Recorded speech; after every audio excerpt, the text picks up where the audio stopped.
Previously on Rwendo the Journey. Anchada kunzochita ugone song yakati. Sainde efara makoperetsa amachezo. Sande ndakamubvunza kuti kusongo yamachezo ini mutanza ndiri kunzochi uchipiga umwe anosereke. Unofana kugona yo aiva kutokudza kuti manotsa ndakupa muswakati nandakupa muswakati vakabatanidze vanokubuditsira chara kupa amachezo. Ndizvo shuwo weona zvinogara naso kuti wangotora manotsa akupa muswakati zvainonobuda zvega unenge uri kumbai kuno kutsanangurira.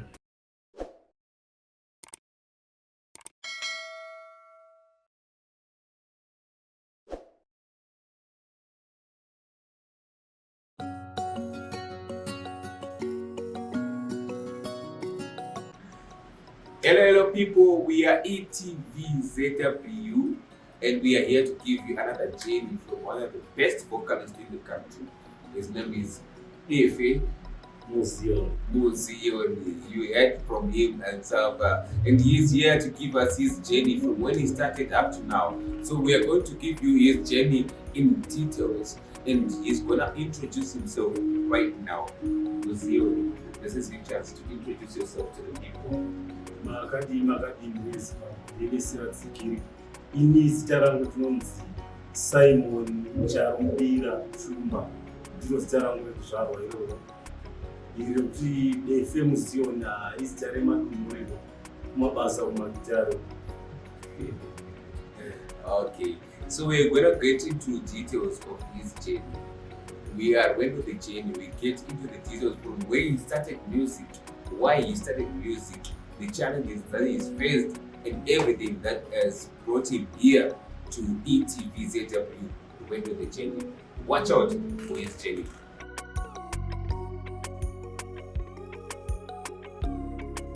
Okay, so we are back. We are season 2, episode 3 with Simon C.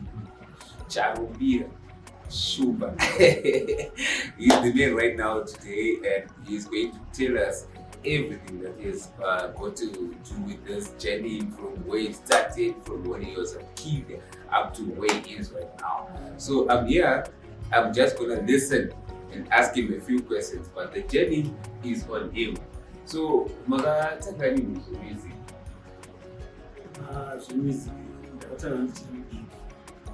Zvoti ina ndinyaso kuziva exact danger ndakatanga. How old were you?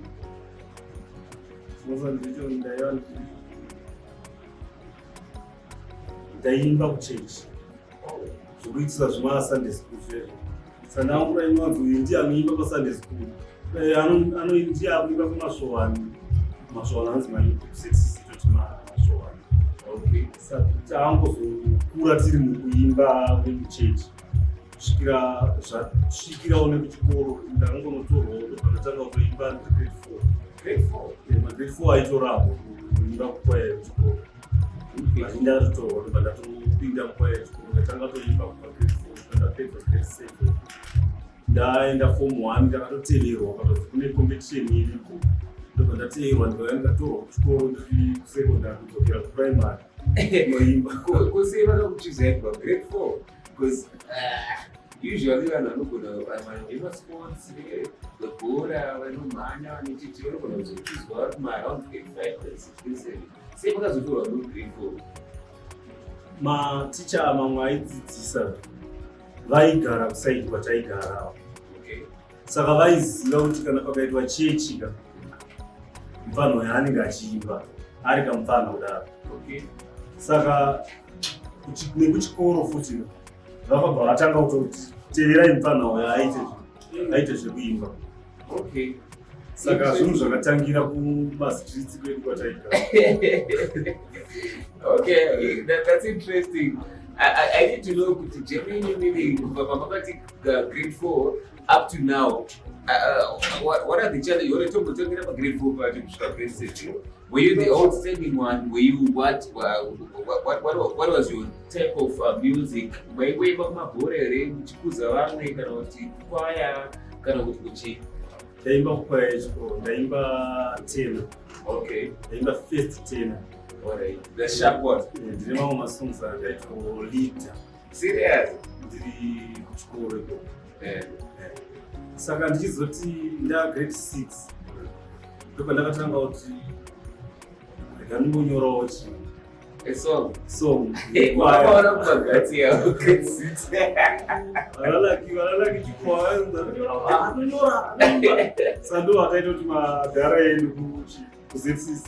Okay. Vanoti ndikagarawo pasi karegera kunyora song. Ndobva ndanyora song yangu yandakanyora. Song iyi ndakatozoirekodha izvozvi. Iri palatest album yangu. Ndakatanga ndokuijamba ndobva ndatozoona kuti aiwa inonzi sango rinore.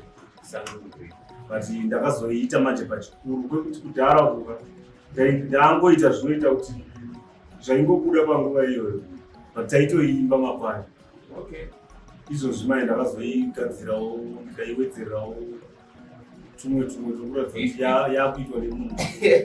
So you still remember something makanyora grade 6? Ndotoziva akatowanda masongs mazhinji anotorekodha izvozvi. Ndakanyora kudhara. Iko ndangonyora zviya zveexperience zvekuti ndikatofunga ndoda kunyora song yakati ndoisa paalbum. Ndiya ndonyora ndoisa paalbum.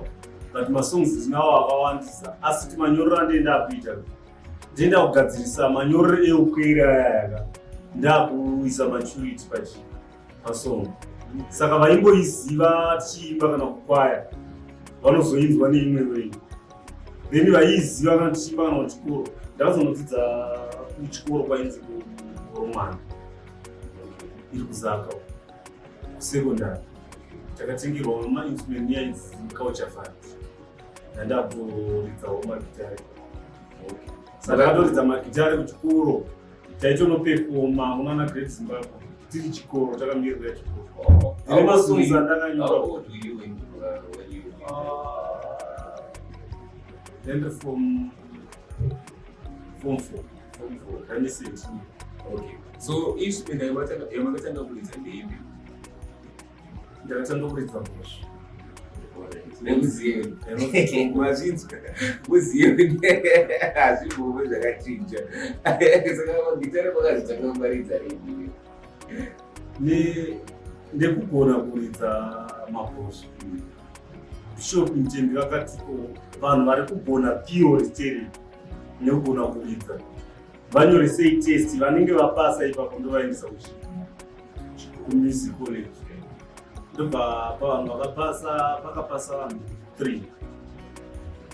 Vamwe vakapasa zvovari kuma50 indani 96 munhu ainditeera aiva ari ira mupatsa aiva kuma80 something. Nice Clifford definitely say it too. Wow. Saka vamwe vese vaya pabheki apa vakapera simba nazvo. Indakaramba ndichipusha kusvika ndaita sei. Ndatoenda bhozwa pamwe ita 96%. Aitomaka wacho chakupa 96 because hatingambokutunya. Because you're a music genius. Ndobva ndakaenda ndichinodzidza manotsi kare. Saka ndaidzidzisiwa theory yemusic nasei magwati kuchikoro chemusic. Ndakavakumbira bhuku remanotsi eleads ndobva vandipa ndikatanga kuzvidzidzisa ndega leads but basi ndambobatisiwa nomanzi Justin Break airidza palaki chikoro because ndaimba nalaki chikoro palaki ndaita mavocal singaridze palaki ndakatanga 2007. Okay. My format. Then Form 3. Okay. So you were a guitarist or a vocalist? Chinhu chakatotanga cheche ndandiri vocalist. Ndi vocalist akazochinjwa akaita guitarist. Because palaki kwacho pakazonzi first aindidzidzisa bass. Akabva angoti unokwanisa kubata base kukiyakiya here base because iwo unoratidza kuti mabhosho maroera unomaita haungambotadzi gitari nekuti tine show yatinoda kunoita kumasvika. Ndabva ndati chimbondibatisa toni ndobva andibatisa ndatobata base ndakutoridza base. Takatoenda kushoka the following week tatoenda kushoka uchiwa ma 1-2 yo zvinongopinda pamusic ndobva ndatoita shungu but mwoyo wangu inini ndaida lead. Saka ndakatoridza base ndikanorekodha naLucky same year iyoyo. Ndofunga after a month ndatonorekodha base pane imwe album yake yanzi handidi kudzokera ndisimba. And you formed the hit at that time? Pandakazorekodha pacho ndanda form 4. Ndobva ndatonorekodha album before ndanatomborekodha ndichiita mavocals kwaLucky. Okay. Saka ndazinodzokera manje ndakunoita magitari. Saka kubva for imini ndine nyanga zonzi pamunoti pakaita breakthrough yekuti manyatsopinda fully into music. Chakazoitika tiri kuNdungu tinenge tiri band rechechi handiti. Saka pandakazobvawo kuband rechechi rinoridza mabhozorere ndobva ndaenda ndikabva ndanotsvaka basa. Ndakanosvika ndikanoona basa rairi pharmacy. Ndatoziva zve8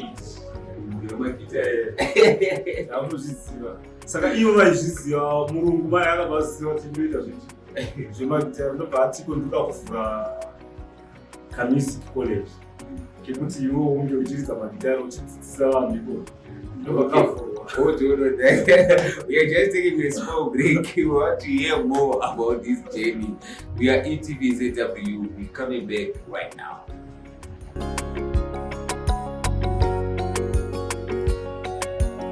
Yes, we are back. We are ETV-ZW. And we have an exciting journey from one of the best who started as a show player into a bass guitarist into a lead guitarist. He's here to tell us his story. So he's continuing his story from where he left Balaba Pharmacy, also college, but so we are here to hear from him. I'm just gonna be listening and you guys are gonna be listening as well as he continues his story. So I thought the great Pharmacy GJ.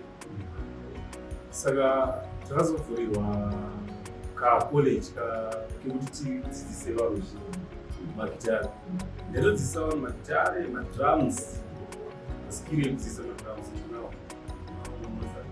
makeyboards.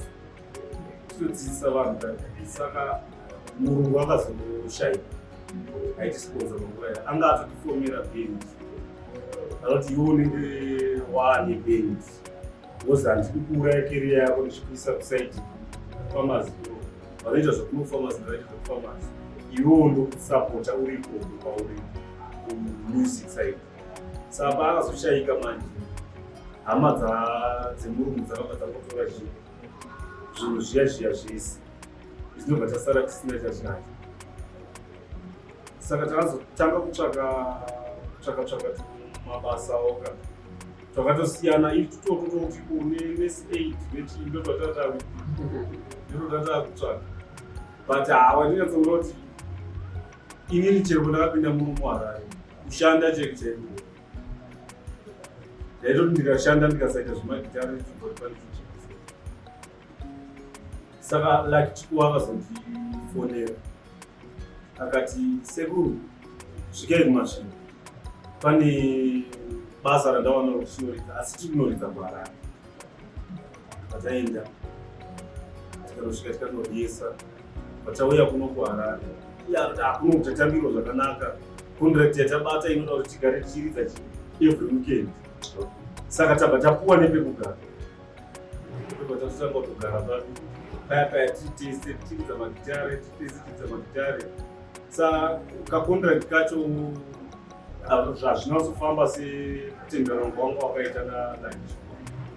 Because Lucky Chikuwa semunhu akutiwa ndakadzidzawo kubva kwaHari aitosapotawo kuti iniwo ati yangu sezvo ndichinyora music irambe ichienderera mberi. Akabva angoti isusu panapa ngatichibhai, but kana mune kumwe kwamukwanisa unodini unoridza mukwanisa unoridza indambodzokera kumasvingo. Ndobva ndakatorwa naTriceps ndangonzi unogona kuridza gitari ripi, ndati ndoridza ndatondoridza besi ndaitya kuridza lead ndiyo yandairidza ndovana havanobesi lead pakune vanhu vanga vari profita kwangu saka pastage ainzi Tom akangonditsikira but kana uchikwanisa kuridza lead uyauridze lead unainga kundaridza lead ndobva ndatonzi watowana basa wakuridza lead ndaridza lead why go amai because Jackson anoridza lead Tongo aridza lead Ishu aridza lead inini lead Shepard Manje aridza lead 4 hour vari mberi kwangu ndaibva show ndisina namboridza saka ndakabva excuse ndikatoudza security kuti kwaita gepo vanhu padhaki vanowirirana kuti ndichimbeduka ndaenda ndikanoridza ikoko ndakaita kupa Alan ndobva azotisiya tina Douglas Alan ndakaenda ndikuridza besi akatotiko iyo unoridza besi ridza tinzi varamba kati chimbotora liti kati handingoridzawo liti ndaridza kwanzi banhasa tikuona besi ndobva pindiro ndakaita kudendera handakazouya kudendera pane movha kumashow unorwadza ndindodaenda kubalanisa kuchechi nekushow kuchechi nekushow ndaizoita maungano ndikandoita ungano ndakaita ndakaunda kuungano yedu defe kana mukuru webhendi haazofari oziyani achikuda kubasa indengo kuzoita zvinharo dzangu ndobva ndatoenda pandinobvoka notoona patoisiwa saka zvandibhoa ndobva ndatosiya magitari baba harari ndo vakazonditeerera vakati taizivana kuna bara taizivana nealbum rakangoita dhara 2012 vakatondibatsira baba harare naJustin vanondibatsira nemainstruments vachitotiti apa gadzirisa apa vana baba harare inzi ndakatanga kupinda kurekoda song yavo baba harare asati achitaiburirana taizivana saka aiziva kuti ndinoimba ndobva anditi uya undibheki abva kwaJaco 2016 akabva kwaJaco saka ndakatomboramba kuenda kwandakaita nantiwa ndinge ndichikubhekai ndichitsvaka munhu anozokubhekai ndobva ndatanga kutobheka mashow anonakidza staging yabara yakasimba so ndapedzisira ndakutoita kunge ndaamuchi ndatowa mudate almost a year ndiri kuenderwa mabheking vocals yakazodzoka futi nyaya yayanetsa baba harari kune ungano refu kuenda ndauridza kudandaro inu hazvitoita ukwanisi kukanzurerekatingati kuchete hazviiti saka anoita zvehasha kuti aora no problem iyi ndatoita plan pandakaenda mandiwo vakasara vachiriyesa naaivari best talent ndiye anga akwape kujo pandakadzoka ndakatarisira kuti ndaona pose ndakatarisira kuti ndichadaidzwa mushow yekuwaweshas handina kudaidzwa mushow ndobva ndaona next futi handina kudaidzwa mushow ndobva ndazobvunza kwakanzika kwewo wakanzivisa uye kushow unongouya kushow ndaona poster ndaenda kuGreenville ndakaona vanhu vachiimba pakutesta mamics vaya vachiratidza kuti vakakwana pamberi papa vane vamwe vanhu futi vanga vapo saka ina nhauda kuzviita pressure infact ndakazviexcusa ndakazvibvisa ndega ndakunosvika ndobva ndanomira muvanhu dai ndichiona chipindu but takatopinda tese paitobhadharwa padero tatopinda nabara tese ndobva kuti hamusi here musiyoni ndobva ndatodii ndobva ndatopinda ndobva saka naona pastage pakatozara nechekare ndangosvika ndobva ndanomira kuvanhu svika show yaita sei show yapera ndobva ndadzokera next show futi ndangouya ndobva ndanomira futi muvanhu svika show yapera third show handina kuzouya bva ipapo ndobva ndakatoenda kuenda kwa vakachitambira sei vakatotaura totaura tese pacha tisingaiti ndiyoti mabasa maybe akutya kuti tikaronga basa tese vakuita kuchinja ainoda kuchibhalansisa because ndaona kuti ndakazvimirira ndichikaita bhendi rangu ini ndakazvimirira ndega ndikwanisa kuzvipa time yekuenda kuchechi kuti handiite show mazuva aya ndoita show mazuva aya handizosanganise saka ndakazoona kuti zviri nani kuti ndiite sei nditangewo zvinhu zvangu inini changu pachangu but ndisati ndatanga changu pachangu ndakamboita session artist unoitingodziko yaudze rhythm toda lead guitarist toda bass guitarist toda backing vocalist tichingoenda kwaobert chari ndairidza rhythm lead kwana Chantel story totoshanda tese even now story mashow wangu nditaedza kuti ndoite mabacking vocals story front ndomboridza futi rhythm ikoko saka ndinopinda panenge pasina munhu session artist inongoziva nyaya dzacho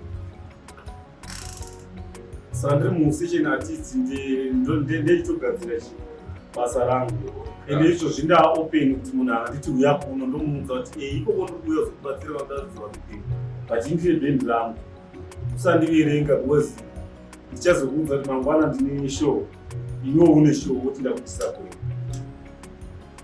saka ndomashandiro atatu ndakazobatsirwawo namamafilo pafirst taita first single haina kuzobuda zvayo yakazonobhadharwa futi kwamakundu tine kwataida kuiitira kwatainazobuda ndakabatsirwa nemari songo namafilo madafida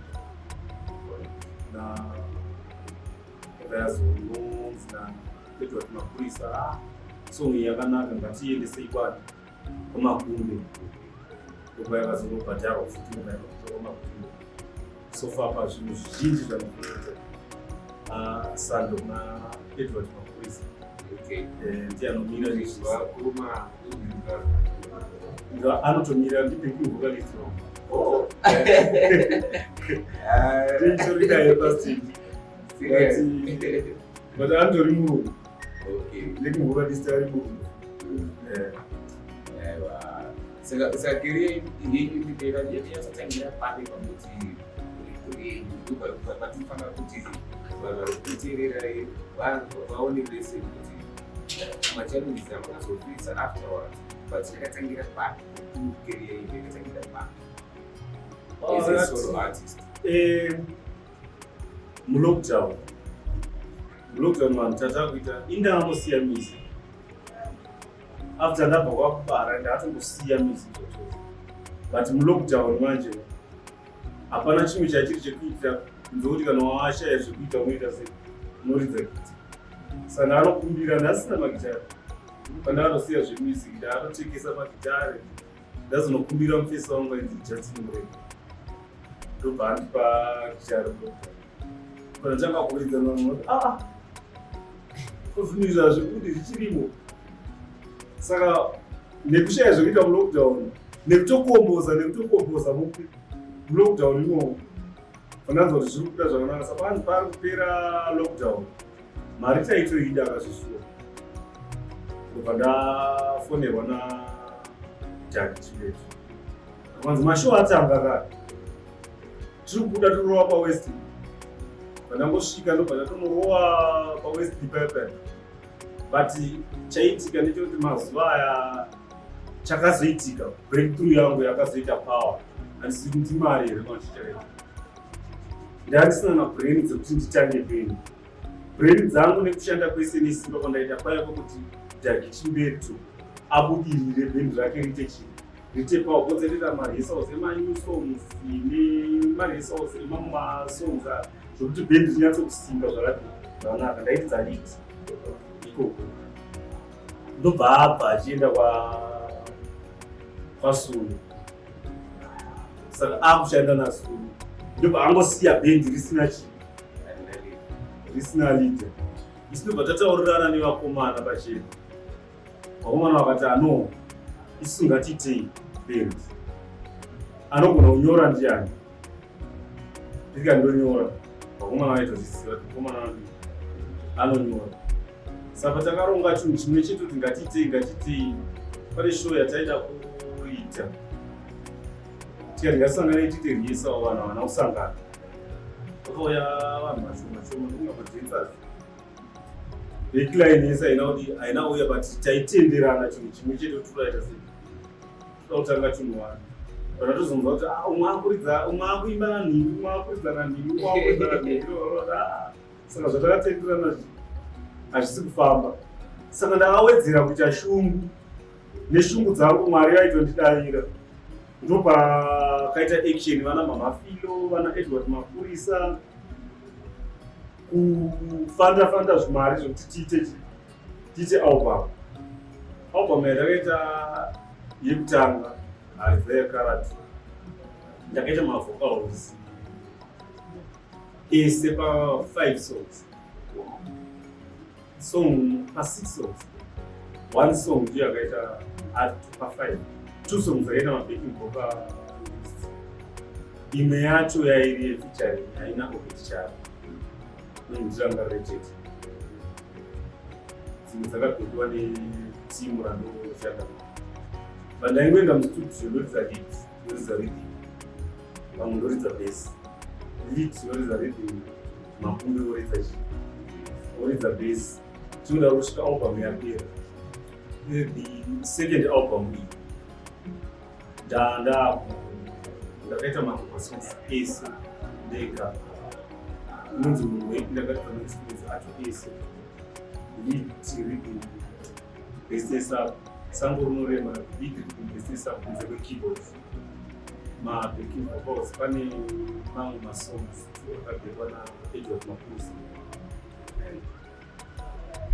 Saka nekuda kweshungu dzandakaita zvakaramba zvichingofamba unoita kutomboda iflow pamwe apo ngemburidza ngembo dzaona kuti zvinhu zvikuita sei zviri kutokura mbichana.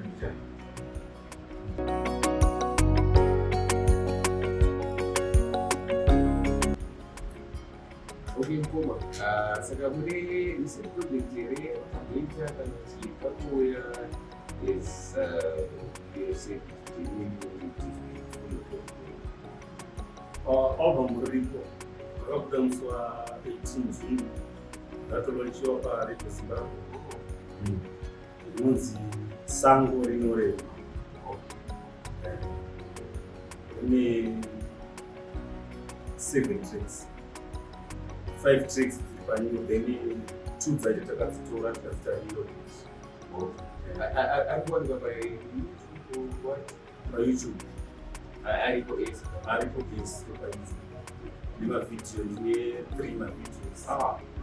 Rimwe racho rikubuda musi wa31 October. Ndatowa paYouTube. Saka tiri kugadzira video rako ronzi unhu happy. Kudaiva musi wa31. So which one is your favorite track about Baba, ukaita vana unochinja kufarira vana zvinoda akuitirei musi iwoyo. Masongs angu ndoada ese zvakafanana. Because ndikaita album ndinoita kana pane 6 songs. Ndinoita 6 songs zvakasiyana. Imwe neimwe ine fusion yayo. Ndinotorwa sasunguratidzi asunguratidzi. Stochastic music. Maybe. What is stochastic music? A genre blender. Musambo unobudisa from blended genres. Watora musambo unobudisa chinhu wani, saka is unpredictable. Panobuda unpredictable sound. Ndo yandinoita iyi. But muZimbabwe mune direction anonzi sungura. Ndasema ndiona dendera inongonzi futi sungura. But dendera inotori nefusion yayo yekanindo nerumba. Yeah. But inongonzi sungura. Kanindo inongonzi kuvanhu futi vesungura. But ndo music yandinorowa. Ndinofisa. Saka hazviiti kuti ndorova example ndine song inonzi vana vaJacob. Ndakasanganisa traditional nerumba nehope nejazz pa1 song. Interesting. Saka ukatoinzwa ndinotoifarirawo newe iyo yandoifarira. Dzimwewo ndakasanganisawo zvimwe zvine ndakasanganisawo tichiblenda neimwe wei. Ndotofarirawo zvichienderana nekuti ko musi uyu mwana wandiri kuda ari kutiropafadza.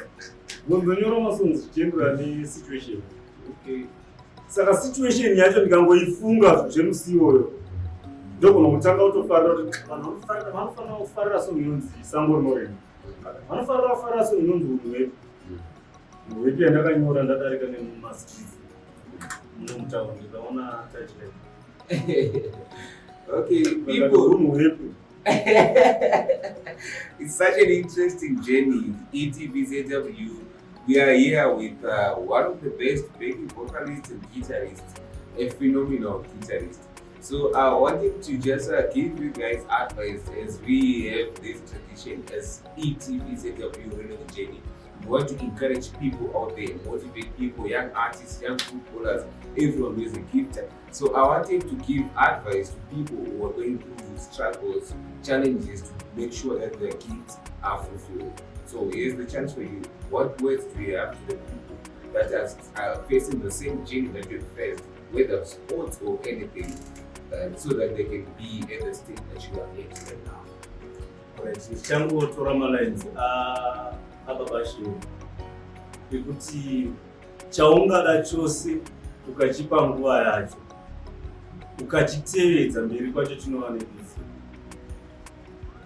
Saka chaungada chacho ukasachipa nguva yacho, iwe uri mutambi webhora ukasaripa nguva ukasaseshena kubhora ikoko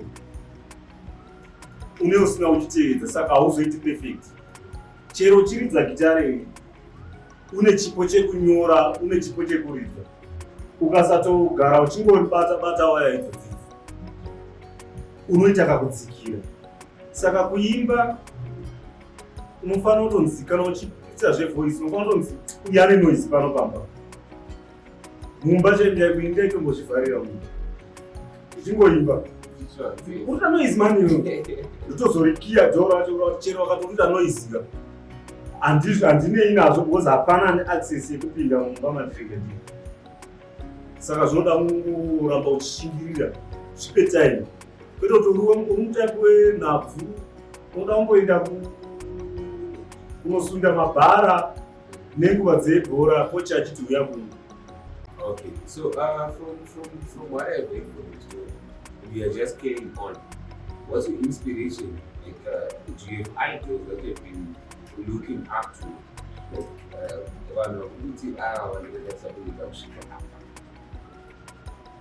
Akawanda, but inini munhu akandi inspire kunyanya panga pa arrangement yemavoices kuti masha munhu mumwe na wow. That's a very wise one. I didn't expect that. Because those are the legends in their own perspective. Okay, so in the vanhu vakaita zvinhu zvandikuita nhasi zvekublenda. Kwaya kune kanini chopa haana kuuya akaimba kanini, kwaya kune rumba haana kuimba rumba, akasanganisa kanindo yacho nerumba ndobva abudisa dendera. Ndobva kwaita masha munhu mumwe akanotora magitara nemakeyboards nembira nechi, ndobva azvisanganisa futi, ndobva abudisawo wake musana. Saka the same way yekuti kana ndichiita zvinhu zvangu ndo vanhu vandinotarisa iwawo. Then instrumental arrangement rekwa Alec chero ndisingaiti zvangu straight sungura but vanoratidza kuti vanorisa. Ndoti kana ndichitoarrange music yangu handiwanzi kuda munhu anogona kuisa chinhu chake kana anoridza rhythm kana chii, anozoisa sub kana kugadzirisa pane zvandinenge ndagadzira because inji ndiri kuziva zvinhu zvandichida kuita. Saka ndoteerera vanhu ivava vanhu vakudhara vaifisa zvinhu zvavo sei ndobva ndapinda ipapo. Okay. I also have another question for you. Like, you're a guitarist, right? You play lead, you play rhythm, you play something, you play bass as well. So, who do you think is your best guitarist? Kuma guitar music, bass, lead, and rhythm. Bass guitarist. Zimbabwe, warikuramba kutaura. Tinoda kuti mugodza Zimbabwe and the rest of the world kuti at least just give us 5 bass guitarists or your favorite guitarist and bass, lead and rhythm. Your best 5 in bass, your best 5 in lead, your best 5 in rhythm. Alright, leads. Alan Chimbechi. Mazvinzwa. Then bass Obashir. Parhythm apa much achari. Yeah. Like I'm Samuel. Okay. You are able to chess. oh. Ndo vanhu vacho na knowledge yakona. Okay. Ndoziva kutendera futi pamusambo inoita baliti ngati tati anozikamwa Even vasingazikamwa like vanhu tati ivo vanotozikamwa. Tina Alan handiti ndekutanga Chris anonzi Papatongo handisiya mubari na Noah. Alan Noah number 2, Alan Peptanga, Noah Yazanda number 2, Papatongo. Alan ana zvizhinji zvaanoita baba wemelody. Because amene manotsi ake zvanombomaona because wamabata neraiti udaisonga anetsa kuwana melody ine ichinakidza inyaya kuti anoridza nekuleft rhythm ivo vandatotaura asingacharidzi nevamwe tu vachi asingacharidzi ndakimirika pamarhythm ese akaridza kubva kudhara ndiye munhu anodarika yose ndisingaziva hangu vamwe mazita because pane munhu airidza pamashauri handingatauri kuti ningi anokunda because handizivi zita rake asi ndine zvakawanda zvandinodzidza kubva kusound chaichaiye yemunhu iye ndizvandozodzidza zvakawanda. So genre renyu which song do you think is the best song that is ever come out of somebody?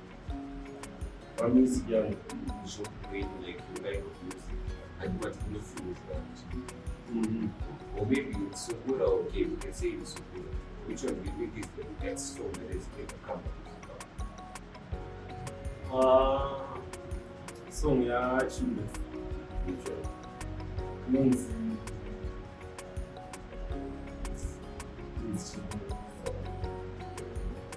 One day.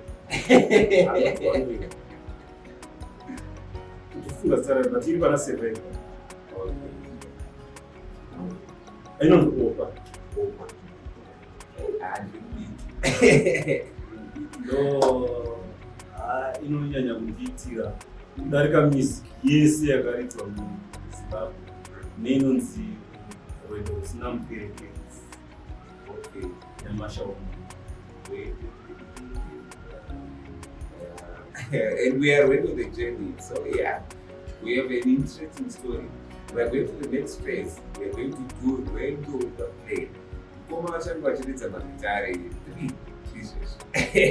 So watch out for his guitar playing skills. We are Wendo the journey. ETVZW. Coming back now.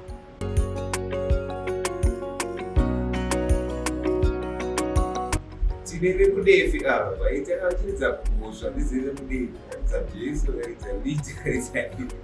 so it was an interesting journey altogether, and here we are, ETVZW, Wendo the journey.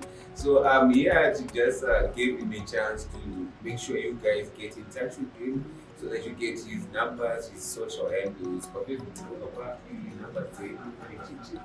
Facebook page Simon C. Shumba and Generation.